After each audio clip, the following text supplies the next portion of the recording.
How do you thread a needle? That's not a trick question. I'm just asking. Today, we're going to talk about threading needles, needle threaders, and everything to do with how to make life easy on ourselves the way needle threaders do.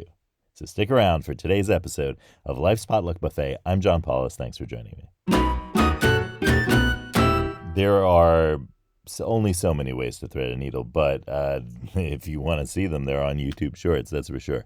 I saw one where a person had the thread in the palm of their hand and was like pressing the eye of the needle against the thread in the palm of their hand, and like a little loop formed in the eye of the needle that they could pull through. I've seen a lot of other ways to thread needles, and what can you say? Whoever said there are only so many ways to thread a needle was obviously wrong. So, my preferred way is using an inexpensive needle threader. You know, the one that I'm talking about is the thumbnail. I created one for the thumbnail of our video today. So, if you look at the thumbnail, then you can see that that is the kind of needle threader that I use. It's a piece of tin plate with a cameo of a head on it. I'll get to that in a second.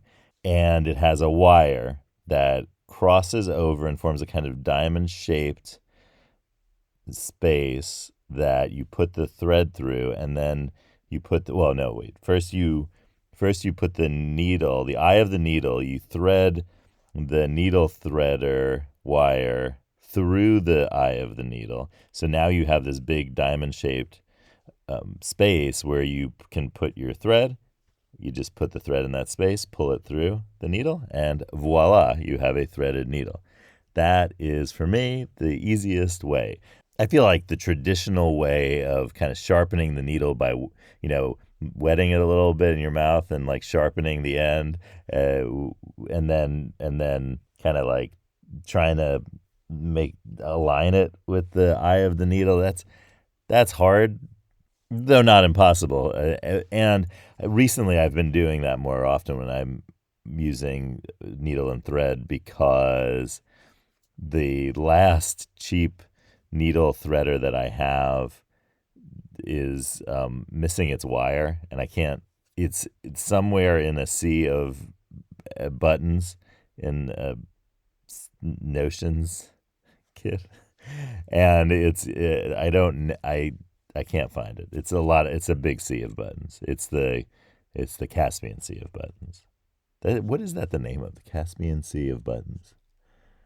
Sounds like some sort of magical realist fantasy type novel that would become a hit movie, no doubt. We'll have to work up a treatment for that one. Okay. The most inexplicable thing about the cheap tin plate needle threader is that it often has this stamped design on it. It's usually a head in profile, like a cameo. Are you familiar with the cameo technique, where there's a raised, it's usually in kind of pieces of, well, I guess jewelry now, but other kind of engravings where there's a raised relief, and it's usually two colors. There's a background color, and then there's the raised relief. And a lot of times I feel like a lot of times it's a profile. Why have a needle threader with that kind of relief on it? And I looked into it, and the sources that the Wikipedia entry led me to, because I'm going to look at the sources of that entry, because sometimes the footnotes don't really actually match what's being said in the text. And this was one of those cases, because the text claimed, or at least as far as I could tell, the text claimed that the image was thought to be of Ariadne, the mythical Greek character. And that makes sense on the surface, because Ariadne is associated with the Theseus and the Minotaur and the labyrinth and the thread that helps Theseus make his way out of the labyrinth in some versions of those stories. So, thread and Ariadne. I could see why that would make sense. But the two books that are in the footnotes of that entry, I can't find any account where they talk about Ariadne. So I'm not exactly sure where that was coming from. And also there are cameo reliefs on some needle threaders that have a female figure with a helmet, and that most people say, oh, well, that must be Athena, Minerva. Well, Minerva is the Roman version, because Athena and Minerva are associated with arts and crafts, among many other things. And so that would have to do with that handiwork, also sensible, but I don't know.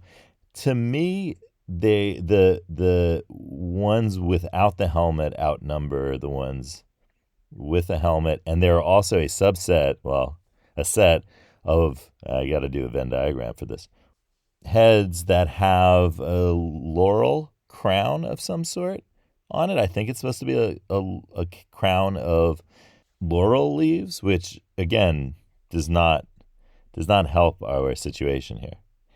And to make matters worse, there are plenty with just random things on it. I saw one with it that had a camel on it, and I kind of get that because there's that story about the camel and the eye of the parable, about the camel and the rich man, the eye of the needle, all of that. So that's kind of clever, if that's what that is about. I get it's just a guess.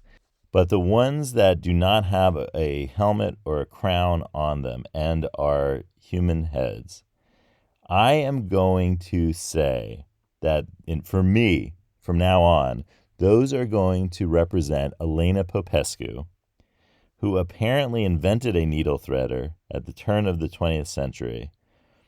And there's some stories about her inventing this at a very young age.